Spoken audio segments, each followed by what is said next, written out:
The research vessel Tranquil Observation moved silently through Earth's atmosphere at exactly 2:47 a.m. Eastern Standard Time.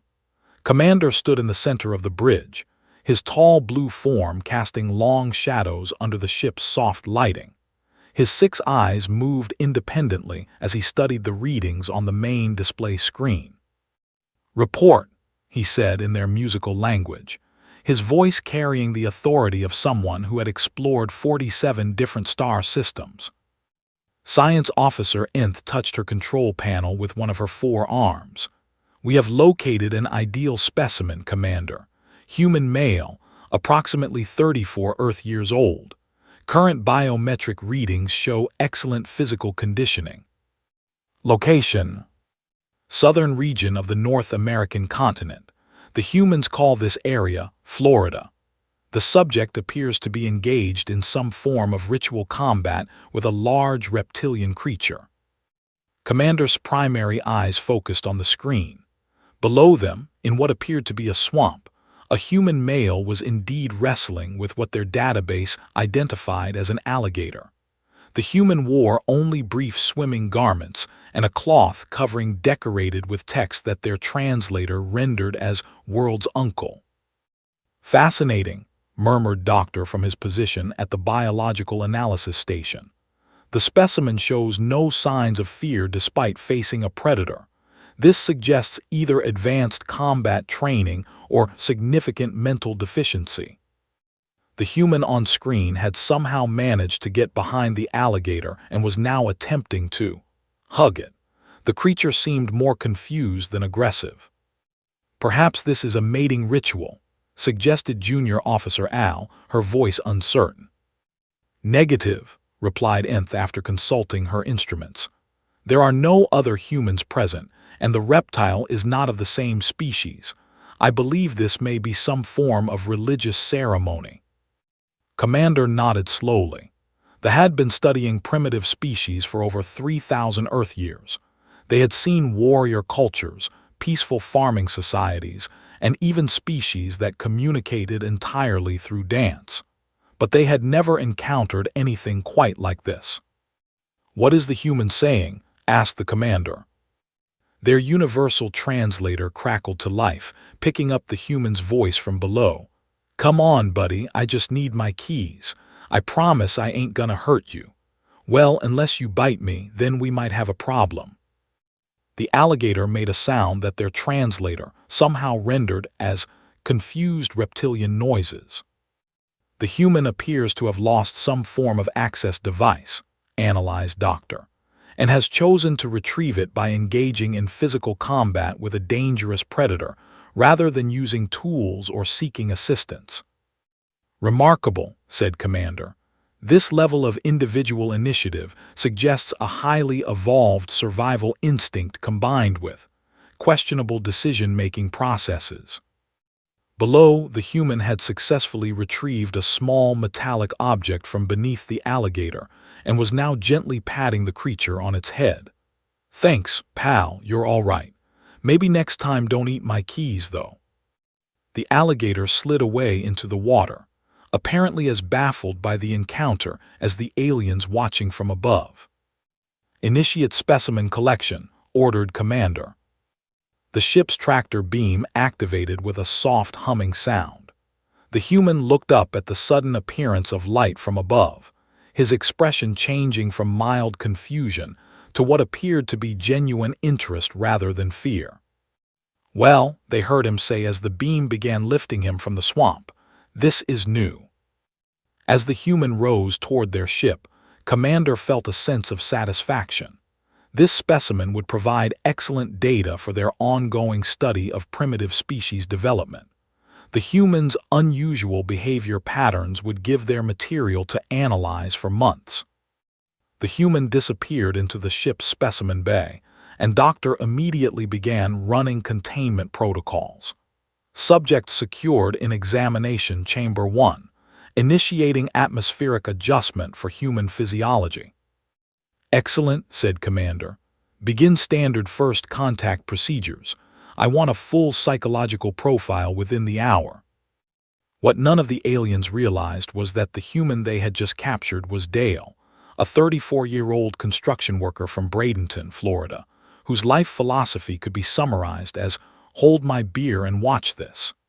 Dale had been fishing with his buddy Mike when he decided to wade deeper into the swamp to investigate what he thought might be a really good fishing spot. One thing had led to another, as things often did in Dale's life, and somehow he had ended up making friends with an alligator. The lost keys had actually belonged to Mike's truck, which Dale had borrowed and promptly driven into a ditch, while trying to avoid what he later described as either a really big raccoon or a really small bear. He had told Mike he would get the keys back, and Dale was a man of his word, even if his methods were occasionally unconventional. As the ship began its ascent toward the stars, Dale looked around the specimen bay with genuine curiosity. The walls seemed to be made of some kind of metal that shifted colors, and the air smelled like ozone and something that reminded him of his grandmother's garden after rain. "This is either the best thing that's ever happened to me," he said to himself, "or the weirdest dream I've had since that time I ate gas station sushi." He tried the door, which was predictably locked, so he settled down to wait and see what would happen next. In Dale's experience, new situations usually turned out to be more interesting than scary, and this definitely qualified as the most new situation he had ever encountered. Above him, the crew prepared for what they assumed would be a routine analysis of a primitive but physically impressive human specimen. They had no way of knowing that they had just invited chaos itself aboard their carefully ordered scientific vessel. The universe, it seemed, had developed a sense of humor, and it was about to share the joke with some very serious aliens who were completely unprepared for what they were about to experience.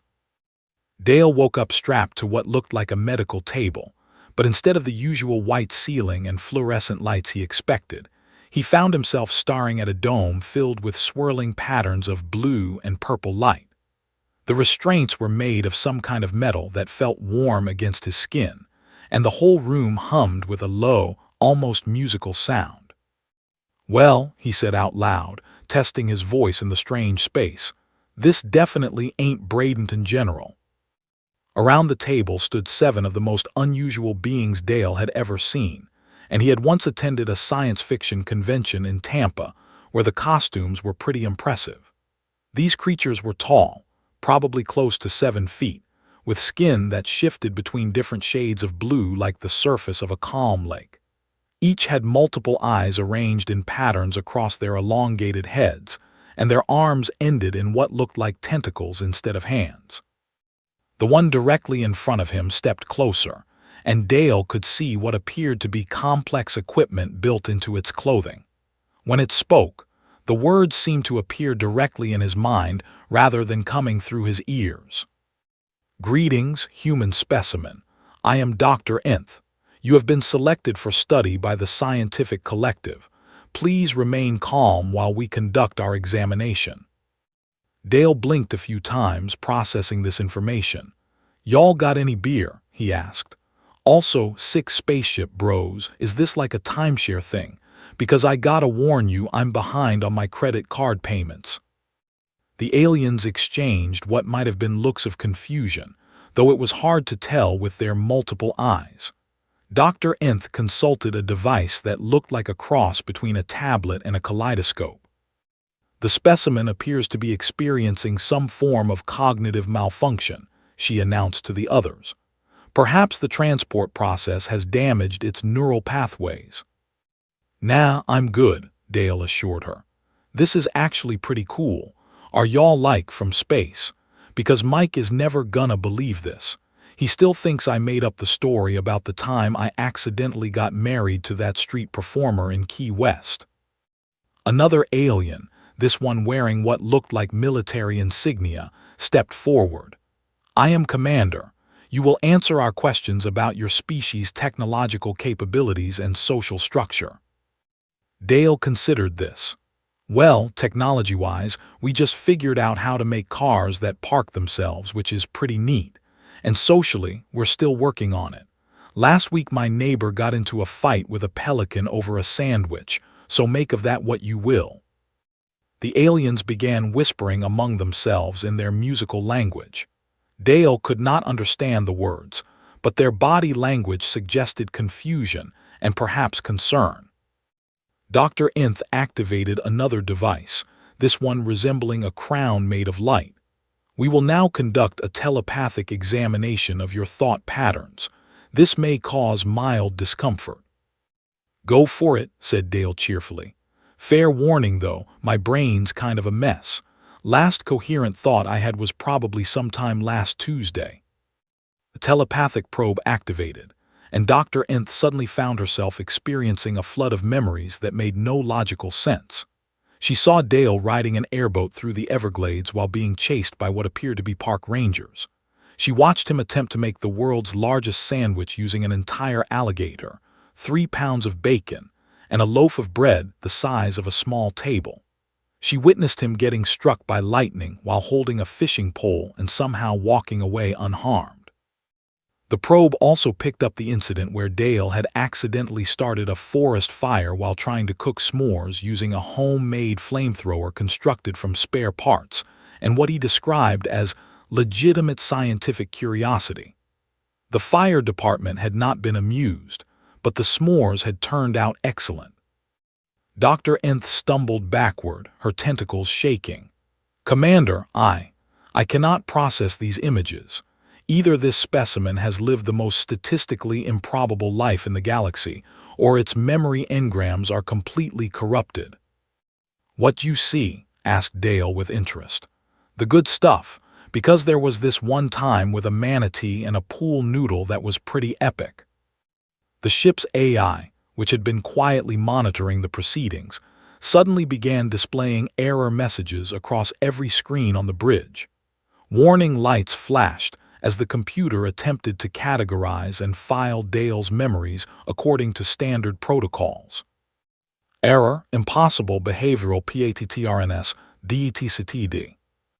Error, logic CIRCYTS, overloaded. Error, REQSTNG, immediate software update." Commander looked at his science team with growing concern. "Doctor, what is your assessment?" The medical officer approached with a scanner that projected various colored lights over Dale's body. "Commander, all biological readings indicate a perfectly normal human specimen. Blood pressure, heart rate, brain activity, all within expected parameters. But the behavioral patterns suggest someone who should have died from their own decisions years ago." "Yeah, I get that a lot," agreed Dale. "My mom says I have what she calls dumb luck. My ex-girlfriend called it an affront to natural selection.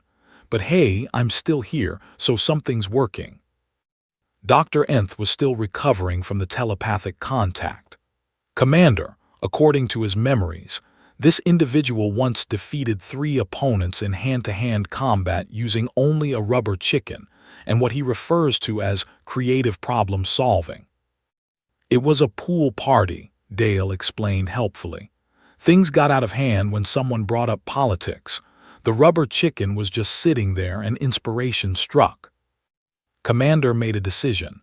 "Release the restraints, we will attempt a more diplomatic approach." As the metal restraints retracted, Dale sat up and stretched. "Thanks, that was getting uncomfortable. So what's the deal here? Are y'all studying humans? Because I should mention, I'm probably not your best example of the species. My neighbor now, he's got his act together. Dude once organized his entire garage alphabetically. That's the kind of human efficiency you want to study." The aliens watched in fascination as Dale continued talking, while examining the equipment around him with obvious interest but no apparent fear. In 3,000 years of studying primitive species, they had never encountered anything quite like this. "The specimen shows no signs of distress," observed Doctor. "In fact, it appears to be enjoying the experience." "Oh, absolutely," said Dale. "This is like the best vacation I've had in years. Do y'all have a gift shop?" Dale had always been good at getting out of restraints. It was a skill he had learned during his brief and unsuccessful career as an amateur escape artist. which ended when he accidentally handcuffed himself to a public statue and had to wait 3 hours for the fire department to cut him free. The alien restraints were actually easier than handcuffs because they relied on advanced technology instead of simple mechanical locks. He discovered that if he dislocated his shoulder, a party trick he had learned in college, he could slip right out. The motion was accompanied by a loud popping sound that made all the aliens turn their multiple eyes toward him in alarm. "Don't worry," Dale assured them, rolling his shoulder back into place with another pop. "I do this all the time. Works great for getting out of awkward social situations, too." Before Dr. Nth could react, Dale was off the examination table and walking toward what looked like the room's exit. The door, sensing his approach, opened automatically. "Ooh, fancy," Dale said, stepping through into a corridor that stretched in both directions. The walls were the same color-shifting metal as the examination room, and soft lights guided the way to various sections of the ship. "This is like being inside a really expensive fish tank." Commander's voice echoed through hidden speakers. "Specimen, return to the examination area immediately." "Sorry, Commander V," Dale called back, choosing a direction at random and starting to walk. "But I've got to see this place. When am I gonna get another chance to tour a real spaceship? This is like winning the lottery, except instead of money, I get cool alien technology." He paused at the first intersection he came to, where a large window showed the stars streaming by at incredible speed. "Okay, that's definitely not normal. Are we in or whatever? Because this is either amazing or I'm having the best concussion hallucination ever." The corridor led to what appeared to be an engine room, filled with crystalline structures that pulsed with internal light. Dale approached one of the larger formations, which stood about 6 feet tall and hummed with barely contained energy. "Now that's pretty," he said, reaching out to touch it. "No," came a panicked voice from behind him. Junior Science Officer had arrived just in time to see Dale about to make contact with their dark matter containment crystal. "That is the ship's primary power source. Physical contact could destabilize the entire." Dale's finger touched the crystal's surface, and instead of the catastrophic explosion expected, the crystal simply changed colors, cycling through the spectrum from deep purple to brilliant gold. "Huh," said Dale, pulling his hand back. "Forbidden rock candy. I bet this stuff would make killer mood lighting for a backyard barbecue." Stared at his instruments in disbelief. "The dark matter resonance has actually improved. The specimen's bioelectric field somehow optimized our power efficiency by 12%. "Cool," said Dale, already losing interest in the crystal and moving toward what looked like a computer terminal. "So this is like your ship's brain, right?" The universal translator interface was labeled in the flowing script, but Dale poked at it with the confidence of someone who had once successfully his ex-girlfriend's smart television, using only persistence and random button pressing. "Let's see, this button looks important." Dale pressed a symbol that looked vaguely like a fish. Immediately, every announcement system on the ship began speaking in what could only be described as Florida regional dialect. "Y'all, this is your ship's computer. We've got some weather in from the starboard side, so everybody hang on to your grits." Commander's voice came over the intercom, now heavily accented. "What in tarnation has that human done to our translator matrix?" Dale grinned. "Improved it, now everybody sounds friendly." He continued exploring, eventually finding himself in what appeared to be a security station. A large android stood motionless in an alcove, its design clearly meant for intimidation and crowd control. Dale walked up to it with the same fearless curiosity he had once shown when approaching a wild boar that was eating his neighbor's garbage. "Hey there, buddy. You look like you could use some excitement." Dale began examining the android's control panel, and somehow, either through incredible luck or the universe's twisted sense of humor, managed to activate its sparring protocol. The android immediately came to life and assumed a combat stance. Challenge accepted, it announced in perfect, COMMENCING hand-to-hand training exercise. Most humans would have run. Dale cracked his knuckles and said, "Now we're talking. Fair warning though, I learned to fight from watching WWE and bar brawls, so it might get weird." What followed was the most bizarre combat sequence in the history of both species. Dale fought like someone who had learned his moves from professional wrestling, action movies, and 3 memorable incidents involving wildlife. He used techniques that had no names because no rational being had ever thought to attempt them. At one point, he somehow convinced the android to engage in what he called alligator wrestling rules, which apparently meant that anything was legal as long as you did not use your teeth. Dale managed to get the android in a headlock and began explaining Florida politics to it while they grappled. The android's confusion protocols activated. Unclear strategy DETCTD, ANALYZING, analysis failed, REQUESTING tactical update. Their wrestling match eventually led them into a maintenance shaft, where they became thoroughly stuck. Dale seemed to view this as a victory. "See, the trick is not to win the fight," he explained to the confused android. "The trick is to make the fight so weird that nobody knows what winning even means anymore." Throughout the ship, alarms began sounding as various systems reported anomalies. The translator was permanently stuck on Florida dialect. The power crystals were operating at maximum efficiency, but in completely unexpected ways. And somewhere in the maintenance system, a human and a security android were having what appeared to be a philosophical discussion about the nature of combat while wedged between 2 air recycling units. Dr. Nth found Commander standing in the bridge, staring at multiple error reports flowing across his screens. "Commander," she said carefully, "perhaps we should consider returning the specimen to its planet." "It has been 30 minutes," replied in a stunned voice. 30 minutes and this single human has somehow optimized our power systems, corrupted our translator, befriended our security android, and turned our maintenance shaft into what our sensors are describing as a philosophical debate zone. From somewhere deep in the ship, they could hear Dale's voice echoing through the ventilation system. "You know what your problem is, Metal Man. You think too much. Sometimes you just gotta go with the flow and see what happens." The android's response was equally audible. ANALYZING concept of going with the flow. Analysis inconclusive. REQUESTING definition of seeing what happens. Commander closed his primary eyes and tried to remember why studying primitive species had once seemed like a good idea. After 2 hours of trying to extract Dale and the security android from the maintenance shaft, Commander made a tactical decision. Instead of fighting the chaos, he would attempt to learn from it.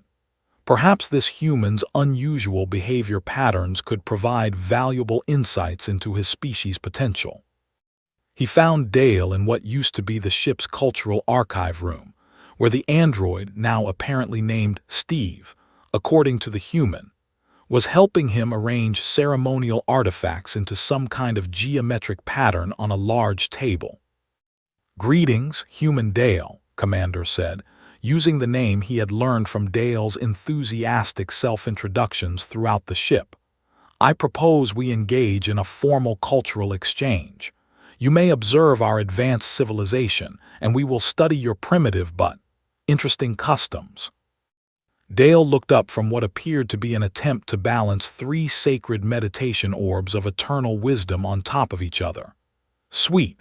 I love learning stuff, but first, you gotta see this game I invented. Steve here was telling me about your meditation orbs, and they're perfect for beer pong." Beer pong. Commander's translator struggled with the concept. "Greatest human invention after indoor plumbing and drive-through restaurants," Dale explained. "You throw balls into cups of beer. If you make it, the other guy drinks. If you miss, you drink. Everybody wins." Dr. Nth arrived just as Dale was explaining the finer points of what he called house rules. She watched in horror as he filled several containers with what appeared to be fermented fuel additives from the engineering section mixed with something he had found in the kitchen that tasted close enough to beer. "Specimen Dale," she said carefully, "those liquids are not intended for consumption. The fuel additives alone could cause severe cellular damage." Dale took a sip and considered the taste. "Not bad, actually. Reminds me of this stuff my cousin makes in his bathtub. He calls it swamp lightning, and it's only put 2 people in the hospital this year." Somehow, impossibly, the mixture not only failed to poison Dale, but actually tasted better than anything in the culinary database. When Dr. Nth ran an analysis, she discovered that Dale's human digestive system had somehow converted the potentially lethal mixture into what could only be described as a perfect alcoholic beverage. "How is this possible?" she whispered. "Florida," Dale explained, as if that answered everything. "We build up immunity to stuff that would kill normal people. It's like evolution, but with more swamp gas." Within an hour, half the crew was gathered around the table, learning beer pong with sacred meditation orbs. The game quickly devolved into something that resembled neither traditional beer pong nor any known custom. Dale had introduced handicaps like behind-the-back shots, eyes-closed throws, and something he called the Florida Man Special, which involved describing the weirdest news story you could remember while attempting your shot. "Okay, Commander V," Dale said, lining up a shot. "This one's for the time a guy in Tampa tried to use a live alligator to pay for his groceries." He threw the orb, which somehow ricocheted off 3 different surfaces before landing perfectly in the target container. Commander found himself laughing, an expression his species typically reserved for moments of profound joy or cultural significance. "Your turn, human Dale, but first, tell us more about these news stories." This led to Dale's greatest cultural contribution, a game he called Florida or Ohio. The rules were simple. Someone would describe a bizarre news event, and everyone else had to guess whether it happened in Florida or Ohio. Dale used actual incident reports from the criminal database, and the aliens were disturbed to realize that their most serious criminal incidents sounded like normal Tuesday activities for humans. "Okay," said Dale, consulting individual attempts to steal entire bridge using nothing but a shopping cart and personal charisma. "Florida," guessed Dr. Nth. "Ohio," said Commander. "Actually, that was Sector 7 of the Regalian system," Dale said. "But good guesses. The point is, humans do weird stuff all the time. It's not criminal where I come from, it's just Tuesday." Junior Science Officer Al had been running continuous psychological evaluations on the crew during these activities. She approached Commander with her findings, her tentacles shaking with what appeared to be concern. "Commander," she said quietly, "I need to speak with you privately." They stepped away from the increasingly rowdy beer pong tournament, where the security android was attempting something Dale called the behind-the-back no-look trust-the-force shot. "What is your assessment, Officer Al?" "Sir, 3 of our crew members have requested immediate transfers to exploration vessels. Doctor has submitted a formal request for extended psychological leave, and our ship's counselor has locked himself in his quarters and is refusing to come out until we return the human to his home planet." Commander looked back at the scene in the archive room, where Dale was now teaching several crew members what appeared to be a combination of line dancing and combat techniques. "What specifically has caused this reaction?" "The human mentioned that he is considered normal by the standards of his region," Al explained. He then described several individuals from his neighborhood, including someone called Crazy Pete, who apparently once fought a hurricane using only a pool noodle and won. "That is clearly impossible," said Commander. "Yes, sir, but our psychological profiles suggest the human genuinely believes these stories. Either his entire species suffers from massive delusions, or, she paused, unwilling to complete the thought, Lord, or humans really are the most chaotic species in the galaxy, and we have accidentally captured one of their representatives. From the archive room came the sound of Dale's voice. Okay, everybody, gather around. I'm gonna teach y'all about the time my neighbor decided to domesticate a family of raccoons. It didn't go well, but it was hilarious. The alien crew gathered around him with expressions of fascination and growing terror. They were beginning to realize that they had not just encountered a primitive species. They had encountered something far more dangerous. They had encountered humans, and humans, it seemed, treated the universe itself as their personal playground where anything was possible and everything was funny. "Sir," whispered Al, "what do we do?" Commander watched Dale demonstrate what he called raccoon wrangling techniques, using a confused but willing doctor as a practice partner. The sight of his dignified science officer being gently wrestled by an enthusiastic human while learning about urban wildlife management was perhaps the most surreal thing he had witnessed in 3 decades of space exploration. "We finished the cultural exchange," he said finally, "and then we return this human to his home planet before he accidentally conquers our ship through the power of friendship and inexplicable good cheer." The tipping point came at 4:23 a.m. ship time, when Dale casually mentioned meeting their leader while somehow producing 2 ice-cold beer cans from the pockets of his swim trunks. The same swim trunks he had been wearing when abducted from a Florida swamp 3 hours earlier. "So when do I get to meet your big boss?" Dale asked, cracking open one of the beers and offering the other to Commander. "I brought these for sharing. Well, actually, I didn't bring them. I just kinda have them. It's this thing that happens sometimes." Commander stared at the beer can. According to every scanner on the ship, Dale's pockets had been empty when they abducted him. The cans were impossibly cold, suggesting refrigeration that had lasted for hours in a space that should not have been able to contain them. "Where did you acquire these beverages?" he asked carefully. "That's the thing," Dale said, taking a long drink. "I'm never really sure. They just show up when I need them. My buddy Mike says I've got a beer guardian angel.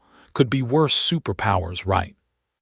Dr. Nth approached with a scanner, running it over the beer cans. "Commander, these containers are definitely not from our ship. The materials are terrestrial, but the thermal readings suggest they have been maintained at optimal drinking temperature through unknown means." "Weird, right?" agreed Dale. "Anyway, about your leader. I figure since y'all went to all the trouble of picking me up, the least I can do is introduce myself properly. I've got more beer koozies in my truck back home, well, in Mike's truck that I borrowed and maybe drove into a ditch, but I could probably fashion some temporary ones out of whatever y'all have around here." The mention of beer koozies caused a minor panic among the bridge crew. Commander had read enough about human culture to know that gift-giving was often a prelude to either diplomacy or conquest. The idea of this chaotic human meeting the Supreme Scientific Council of Zephyr Prime while offering improvised beverage accessories was beyond disturbing. "Perhaps that will not be necessary," Commander said quickly. "In fact, I believe our cultural exchange has been comprehensive. It may be time to return you to your home world." Dale looked genuinely disappointed. "Aw, really? We were just getting to the good stuff. I haven't even shown you guys how to play swamp football or taught you the proper way to barbecue using jury-rigged equipment and pure determination." "Swamp football?" asked Dr. Nth despite herself. "Like regular football, but in knee-deep water with alligators as natural obstacles," Dale explained. "It's mostly about problem-solving and not getting bit. Great cardio workout, too." The security android, still named Steve despite multiple attempts to reprogram it back to its original designation, had become Dale's unofficial translator for concepts that broke the universal language matrix. "Commander, The human Dale has EXPLAINED 17 different ACTIVITIS that would qualify as extreme sports on most civilized worlds. His species appears to engage in these recreationally. Commander made his decision. Navigation, set course for Earth, maximum speed. Sir, asked the navigation officer, our scheduled research mission is not complete for another 4 standard days. The mission is complete, announced. We have learned everything we need to know about human behavior patterns. The return trip to Earth took 15 minutes, a new ship record that would have been impossible under normal circumstances. The crew worked with the efficiency of people who desperately wanted to complete an important but dangerous task as quickly as possible. Dale spent the journey giving an impromptu lecture about what he called advanced Florida survival techniques to anyone who would listen. The topics covered included how to fish during a hurricane, proper etiquette when encountering wildlife in urban environments, and why you should always carry hot sauce in case of unexpected social situations. The key, he explained to a group of fascinated and terrified junior officers, is to remember that everything is either an adventure or a good story afterward, sometimes both. Doctor, who had been taking detailed notes throughout the entire experience, approached Commander with his final report. Sir, I have completed my analysis of the human specimen. Your conclusions. I recommend immediate classification of Earth as a Class X anomaly zone with the following notation. Inhabitants demonstrate no hostile intent but possess an apparently unlimited capacity for beneficial chaos. Recommend avoiding all future contact unless emergency entertainment is required. Approved, said Commander. Also, send a galaxy-wide advisory to all scientific vessels. The attached documentation should include the human's explanation of something he called the Florida lifestyle. As Earth appeared on there, Dale finished his beer and stood up to get a better look at his home planet. Man, it's pretty from up here. You guys should really consider setting up a tourist operation. I bet you'd make a fortune. We will consider it, lied Commander. They returned Dale not to the swamp where they had found him, but to a dry patch of ground near what their scanners indicated was his preferred habitat. As a gesture of goodwill, they included a small cooling unit filled with ice-cold beer and a note written in Dale's own dialect explaining that it was a gift for his hospitality. The note, translated through their Florida-modified language system, read, "Thanks for hanging out with us, buddy. Y'all are pretty cool for aliens. Keep being awesome, and don't let nobody tell you that conquering the laws of physics with good humor ain't a valid life strategy."